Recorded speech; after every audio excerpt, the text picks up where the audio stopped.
Hello, everyone, and welcome back to Practice English. I'm Mark. And I'm Sarah. Great to have you here for episode 2.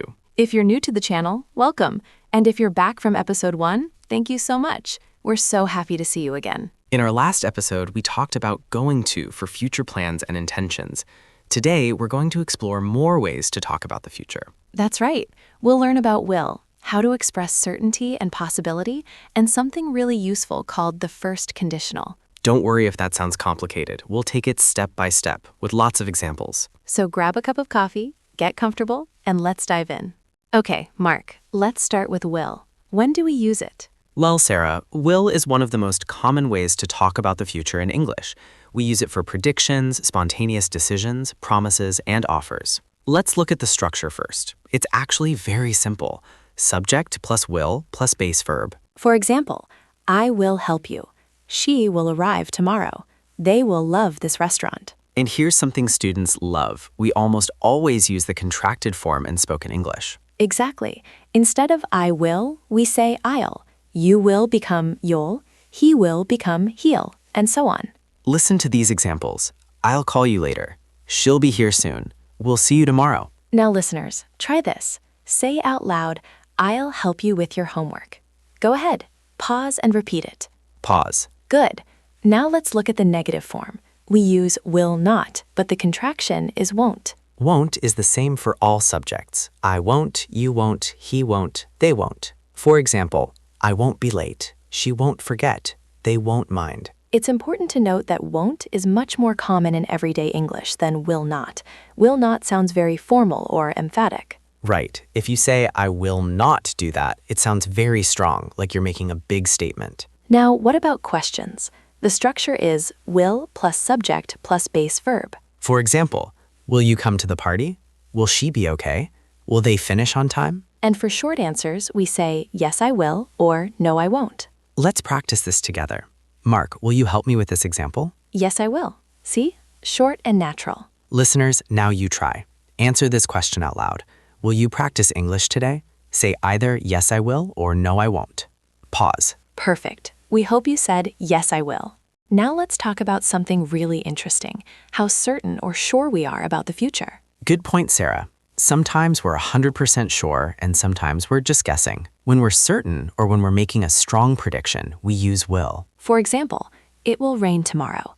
This sounds like you're very sure. Maybe you checked the weather forecast. The exam will be difficult. Again, you sound confident about this. But what if we're not so sure? What if something is possible but not certain? That's when we use may or might. They both express possibility, about 50% certainty. For example, it may rain tomorrow.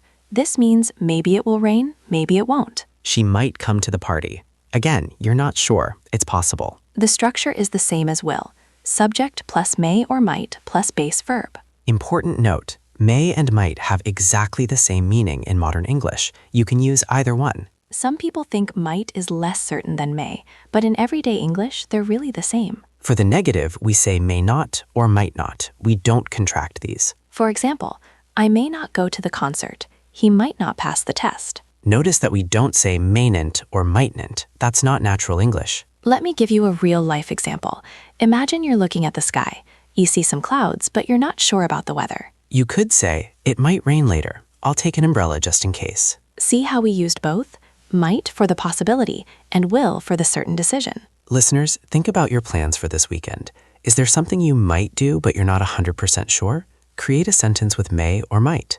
Pause. Great. Now let's move on to something that confuses a lot of students. Okay, this is really important. In episode 1, we learned about going to for plans and intentions. Right. And now we're learning will. So what's the difference? The key difference is this. Going to is for plans you already made before speaking. Will is for decisions you make at the moment of speaking. Let me give you an example. Imagine you're at home and the phone rings. You say, I'll answer it. That's a spontaneous decision. You decided right now, at this moment. But if someone asks, what are your plans for Saturday? And you say, I'm going to visit my grandmother, that's a plan you made before. Exactly. You already decided this, maybe yesterday or last week. Here's another example. You're in a restaurant looking at the menu. The waiter comes and asks, are you ready to order? If you just decided, you say, yes, I'll have the pasta, please. But if you called the restaurant yesterday and made a reservation, you might say, I'm going to have the special menu. Actually, Mark, in that situation, we'd still use will when ordering. We'd say, I'll have the pasta. Oh, you're right. Even though you decided before, the moment of telling the waiter is the moment of ordering, so we use will. This is subtle but important. Let me give you a clearer example. Please do. Imagine your friend looks tired. At that moment, you decide to help them. You say, I'll help you with that. Spontaneous decision. Will. Now imagine you planned yesterday to help your friend today. When you see them, you say, I'm going to help you today, remember? Planned in advance. Going to. Another important use of will is for promises and offers. Right. I'll never forget you. I'll always be there for you. I'll give you a call tomorrow. These are promises, commitments. We don't say, I'm going to never forget you. That sounds strange. And for offers, I'll carry that for you. I'll help you with your bags. I'll drive you home. Listeners, imagine this situation. You see someone drop their keys. You want to help. What do you say? Think of a sentence with will. Pause. Did you say something like, I'll get them for you, or I'll pick them up? Perfect. One more thing. We also use will for predictions based on our opinion or belief, not on present evidence. For example, I think she'll love this gift. I'm sure the movie will be great. But if you see dark clouds in the sky, you say it's going to rain because you have present evidence. Okay, this is getting complex. Let's do a quick recap before we move on. Will is for spontaneous decisions, promises, offers, and predictions based on opinion. Going to is for plans already made, intentions, and predictions based on present evidence. Got it? Don't worry if it's not 100% clear yet. This takes practice. All right, now for something really useful, the first conditional. Oh, I love this one. It's so practical for everyday conversation. So what is the first conditional? It's a sentence structure we use to talk about real possibilities in the future. We use it when we want to say, if this happens, then that will happen. The structure is if plus present simple, will plus base verb. For example, if it rains, I'll stay home. If you study hard, you'll pass the exam. If she calls me, I'll answer. Now here's the most important thing, and this is where students make mistakes. Yes, after if, we use the present simple, not will. So we say, if it rains, not if it will rain. If you study, not if you will study. This is really important. Many students want to put will in both parts, but that's incorrect.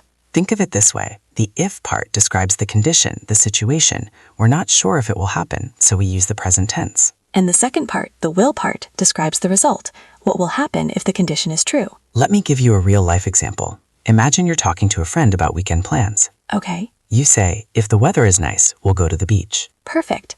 If the weather is present simple, we'll go, will plus verb.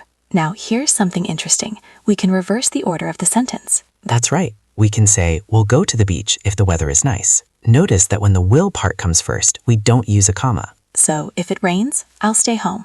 Or I'll stay home if it rains. Both are correct. The meaning is exactly the same. Let's practice with some more examples.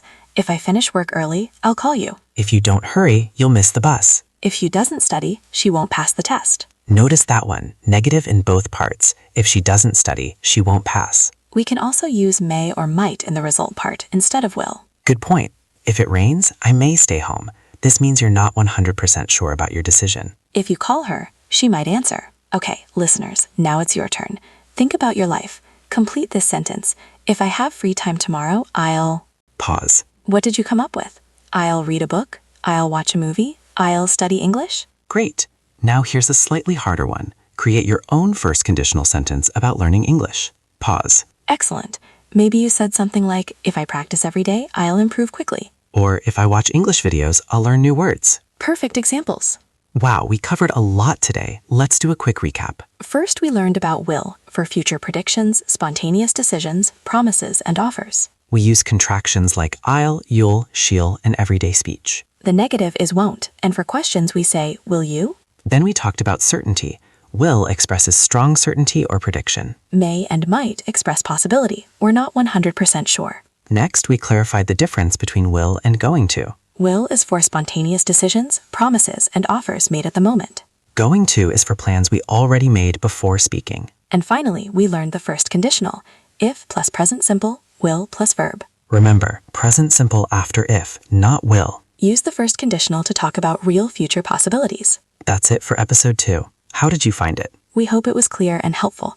Remember, learning grammar takes time and practice. Don't worry if you don't remember everything right now. You can always come back and watch this episode again. And here's our challenge for you.